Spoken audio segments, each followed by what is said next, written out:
Hey everyone, today's lesson is going to be over plant reproductive systems and their interactions. And so our learning objective is we're going to describe the systems of interactions that perform the functions of reproduction.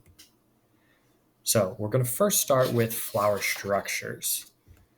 So the female reproductive part is called a pistil. Sometimes you'll see it called a carpel, just in case that possibly comes up, but we're going to call it a pistil in this case. So this right here, you can see labeled off to the side is the pistil, made up of the stigma, the style, the ovary, and then the ovule is just the specific portion within the ovary that's pertaining to that can create a seed there.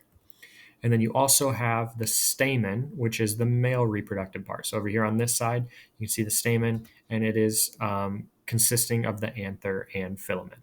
Now, this is not always the case, but you can see in this flower, there is only one female reproductive part, but there are multiple male reproductive parts. So there are multiple stamens, but only one pistil here.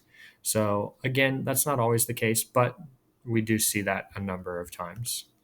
And then pollen is going to be found on the anther. So the little portion up at the top here, that is where the pollen is going to be found. You'll also see there are a few other things labeled here, which you can probably be able to tell. You've got the petals, which surround the stem, and then you have the sepal here. So the sepal is kind of like a petal, but it's what was actually enclosing that flower before it fully bloomed. And so more often than not, it's going to be a greenish color because it's actually more related to where the stem is.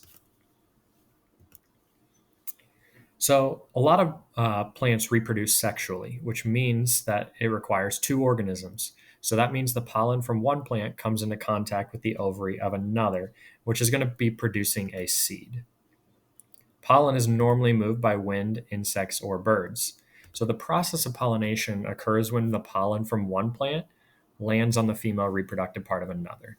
So, this can be done by wind in two plants that are close by each other, but we also see this happening frequently with insects or birds. Specifically, we look at bees a lot of times. Bees will come, land on flowers for nectar, and then as they're there, this pollen gets on the bee itself. And so, as that bee moves now to the next flower, well, that pollen can now hit the stigma of another plant, causing pollination to occur.